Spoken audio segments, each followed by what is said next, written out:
a fairy tale from the world's best fairy tales, a Reader's Digest book, copyright 1967.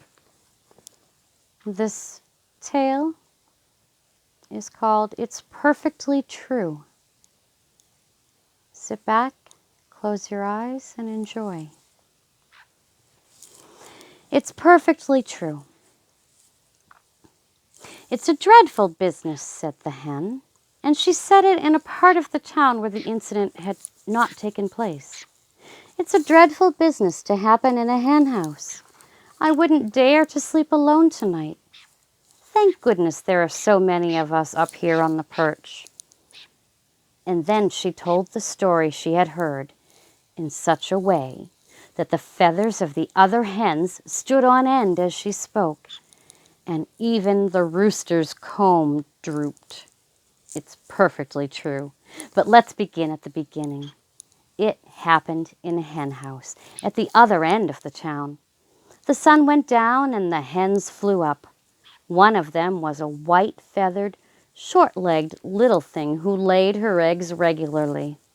A most respectable hen in every way. She settled on the perch, preening herself with her beak. As she did this, one tiny feather fluttered down. There's that feather gone, said the hen. Well, well, the more I preen myself, the prettier I shall become, no doubt. She said it only in fun, you know.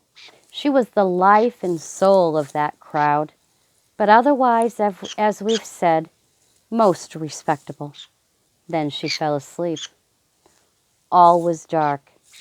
There sat the hens, packed closely together. But the white hen's neighbor wasn't asleep. She had heard and not heard, as one must do in this world for the sake of peace and quiet. But she couldn't resist telling her neighbor on the other side, Did you hear? Well, my dear, I won't mention names, but then there's one hen who I know who is going to pluck out all her feathers just because she thinks it makes her look smart. Humph! If I were a rooster, I should simply treat her with the greatest contempt. Up above the hens lived Mother Owl, Father Owl, and all the little owls. They were a sharp-eared family, and they heard every word. They rolled their eyes, and old Mother Owl flapped her wings. Don't take any notice. You heard what she said, of course, and I heard it with my own ears. Upon my word, I don't know what the world is coming to. One of the hens, so utterly lost to all sense of henly decency, is sitting there plucking out her feathers with the rooster looking on the whole time. Little pitchers have big ears, said Father Owl, motioning toward the children. Be careful what you are saying. Oh, but I shall have to tell the owl across the road, said Mother Owl. She is somebody well worth associating with, you know.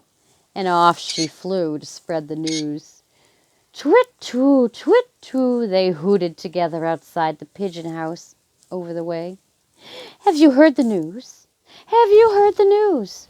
There is a hen who has pulled out all her feathers just to please the rooster. She is freezing to death if she isn't dead already. To-wit-to-hoo, to-wit-to-hoo. Where? Where? Asked the pigeons. In the yard opposite. I saw it, so to speak, with my own eyes. It's not at all a nice story to tell, but it's perfectly true. True, too true, cooed the pigeons. And they immediately flew down to tell the story in the chicken run below. There's a hen. In fact, some say there are two hens who have plucked out all their feathers to be different from the rest and to attract the attention of the rooster.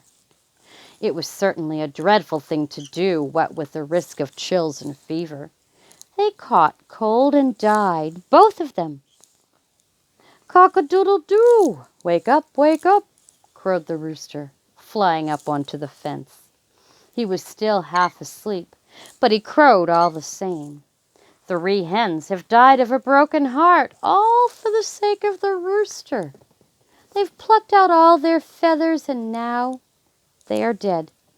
It's a dreadful business, it really is, but it's no good trying to keep it quiet. Tell anyone you please." We'll tell," squeaked the bats. And the rooster crowed and the hens clucked.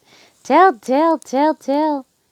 And so the story flew from one hen house to another, until at last it came back to the place where it had really started. 5 hens. That's how it was told. 5 hens have plucked out all their feathers to show which one has lost the most weight for love of the rooster. Then they pecked at one another till they bled, and all 5 dropped down dead. A shame and a disgrace to their relations, and a serious loss to their owner. The hen who had dropped the little loose feather naturally didn't recognize her own story, and, as she was a respectable hen, she exclaimed, "I despise such hens, but there are others just as bad. Things like that ought not to be hushed up. I must do what I can to make certain that the story gets into the papers. Then it will soon be known throughout the country, and it will surely serve the wretches right, and their relations too." It was put into the papers, all clearly written in plain print. And it's perfectly true. One little feather can easily become 5 hens. That was a tale by Hans Christian Andersen. Thank you. Be well and good night.